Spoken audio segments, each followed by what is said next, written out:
What is going on, ladies and gentlemen? My name is Espresso, and welcome back to another Modern Warfare Remastered video here today on the channel. This one, we're going to take a little bit of a different approach. I wanted to try and do something a little bit different here that we have not done up on the channel, and I don't think I've seen too many people do yet in general on YouTube here with this. It's kind of taking a little bit of a stance of the 5 things that changed, but also not really. It's more so talking about the game in general, not necessarily just changes. So, all that said, this is going to be a 50 facts about Modern Warfare Remastered. Some things big and kind of obvious, some things maybe you didn't notice exactly. But that said, if you guys do enjoy this, drop a like down below. And if you guys are new to the channel, maybe consider subscribing. And of course, if you guys want to see more things like this, I'd be more than happy to put the time in to get all these facts for another episode here with it. But let's start off with this. Let's get right into it. Firstly, number 1, let's start out with the big ones, the obvious things here. It's developed by Raven, Beanox, and Certain Affinity, and I personally think they did a great job here with this. I'm having a ton of fun with the campaign, and I did with a little bit of multiplayer that I got hands-on with at COD XP. But regardless, it is a ton of fun here with this one. Number 2,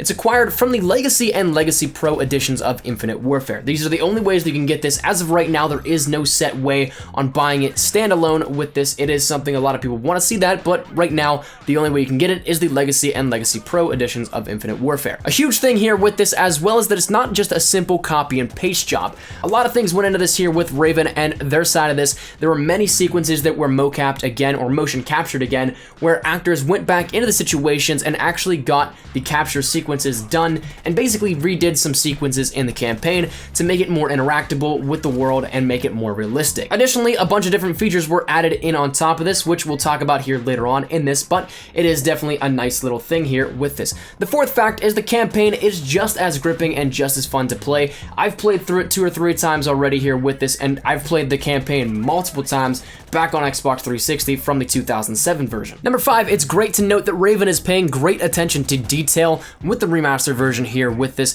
It's something that definitely, if you take a look at the fine details, there is so much attention to all of it, even down to the caliber of rounds. They're visually accurate within Modern Warfare Remastered. So an LMG's rounds are not the same as, say, an assault rifle's. The specific rounds themselves are accurate to the representations in real life. Initially, Modern Warfare Remastered was only supposed to have 10 maps on launch as well.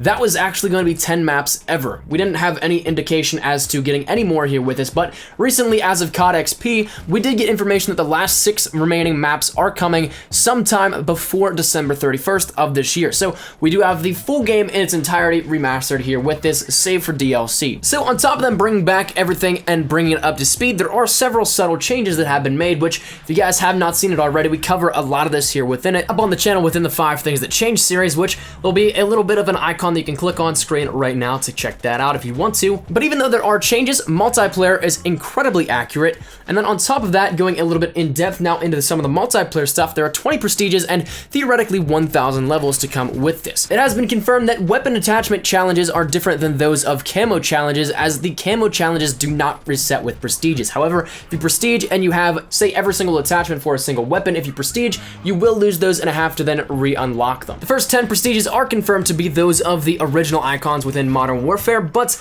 the following 10 we don't have any information on just yet at this moment. Of course, we will whenever the game launches here in 2 days, but right now the 10 prestiges are what we know of, and they are still the originals. Along with prestiges, permanent unlock tokens will be returning, which will allow you to be able to unlock something permanently, as the name suggests, but it is something that one is rewarded every single prestige. Extra class slots are also then allotted per every prestige. The combat record is something that is moving over into Modern Warfare Remastered. It was not necessarily in there in its entirety or in the way that it's displayed in Modern Warfare Remastered that it was in COD 4 back in 2007. It's more of an updated combat record, something that shows a lot more in-depth stats than just some of the things that you could look at, say like your kill-death ratio in 2007. Additional camos have been added to the game, as there were only a couple previously. We also have the addition of the Dragon Skin, Old Green, Flat Dark Earth, Winter Tiger, Nickel Plated, Neon Tiger, Gold, and Regal on every single weapons. Regal being the definition of the diamond camo, or the equivalent rather of diamond camo that we've seen in previous Call of Duty titles and gotten the exact same way by completing all the challenges for that subsequent classification of weapon. Personalization is returning to Modern Warfare Remastered, but is something that was not originally available in COD 4.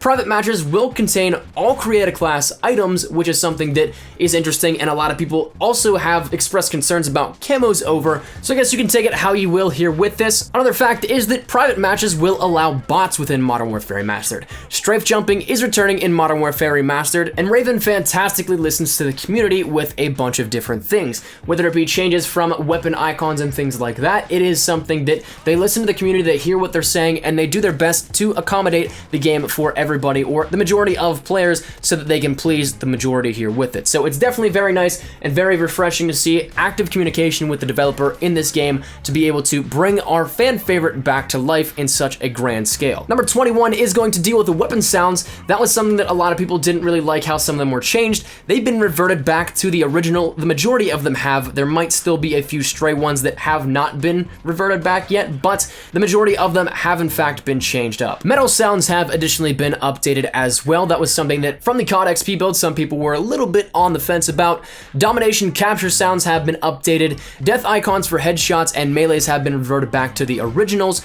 Hidden challenges actually do return. There is at least one confirmed by Raven to be in this. There's possibly more here, but as of right now we know of one specifically, but hidden challenges are making a return in Modern Warfare Remastered. This version of COD 4 introduces a few couple things here, one of those being the inspect animations. Weapons can now be inspected. You can take a look at the skins that you have on it, or rather camos, and then additionally another feature that has been added is weapon stickers, very similar to CSGO. 28 characters will have the ability to customize their patches on the uniforms. That is something that goes along with the customization and something that we don't have too much information as of just yet, but presumably going to be challenge based or something very similar, potentially maybe custom patches. That'd be cool to see, but right now as it stands, we're just a few days out, so there's no real need in speculating, but patches will be in the game for some extra customization. Medals have been added into Modern Warfare Remastered. That's something that was not in the original. It also is possible to get a 30 kill vicious streak here. The streak medals are the same as Advanced Warfare, and even so more, a lot of the death animations have been borrowed from Advanced Warfare as well. It seems like some of the base code has been used here with this, or potentially just some of the recent things that have been accessible by Raven and their work on Advanced Warfare. Modern Warfare Remastered introduces a couple of things here and reintroduces even more as well. One of those new things being a kill streak counter on your HUD that is right next to the middle console design, where you can toggle your night vision goggles. That right there gives you a little bit of a kill streak counter in any single kill that you go on, starting from 1 to whatever it may be, 9900. No matter how high, it will be a continuous flow of your accurate representation of your kill streak. Additionally, there also is the XP progression bar returning, which is something that was in the original COD 4, but some people may not have noticed it. You probably did if you played it, but it was something that was a very cool minimalistic design, but also gave some nice functionality to it to let you know how close you were to leveling up in multiplayer. The HUD is redesigned a little bit here, and one thing that you may recognize immediately is the ammo counters. This was redesigned here and makes it a little bit nicer of a feel and aesthetic, I believe, as well as the 3, 5, and 7 streak icons have been redesigned as well. Previously, it was just text overlaid in the Bank Gothic font that it is on your HUD, but this one actually comes now with legitimate medals that pop up for the individual streaks. Additionally, some other things that were redesigned here are the domination flag icons. Those have subtly changed a little bit since the original COD 4 in 2007, as well as adjusted since then is the XP that is awarded to the current levels, so 100 kills in TDM, stuff like that, rather than the 5 and 10 per kill that you got for TDM and domination respectively. So that is something that has been adjusted as well. There are now rounds in multiplayer modes like domination. You'll see round counters and the intermissions that go along with it. And then also, if you join in a game, something that was not present in 2007 was the introduction of loss prevention. That is something that in Modern Warfare Remastered is in the game in its entirety. So if you guys are one of the people that like to go for the objective and the win-loss ratios, this is definitely something you'll enjoy. Calling cards have been added to the HUD and various different things regarding streaks, whether you're on a 5, 10, 15, 20, or if you called in a UAV, helicopter, or airstrike. This is something that is now on the HUD and gives a little bit more distinguishment for the player that did that. There's now more sensitivities, or rather additional sensitivities, because it still goes up from the very low to the very high, but there are more in between that you can get notches that are just right for your playstyle. Previously it was 10, there are now 20 sensitivities in Modern Warfare Remastered. The menu design is brought up to speed a little bit with the current titles in the UI aspects and the design aspects of it. And on the topic of menu designs, you might notice that the loading screens are different for individual maps. And additionally, instead of specialist weapon showcases like in Black Ops 3 and then different operatives like we've seen in Call of Duty Ghosts and Advanced Warfare, that is something where the soldier showcases but only for designated weapons. So various weapons have designated operatives that go towards it. Briefly stepping away from multiplayer, in the campaign version, there are additional intel items and different cheats. Well, not necessarily the intel items themselves, but the rewards there from them. So there are multiple more cheats that have been added in, and some of which are pretty cool. We did a feature of them here up on the channel if you guys are interested in that. Fun little fact is that servers went live and have been allowing players to play earlier than ever before. They've been off and on, and currently they've been off for about 24 hours as of this being recorded, probably a little bit more actually. But a couple of days ago, there was the ability to play for roughly a 12 to 24 hour patch, which players had gotten online, and stats will apparently transfer from this. So it's very cool to see here with this, and it's something that has never really been open to the public in such a manner before.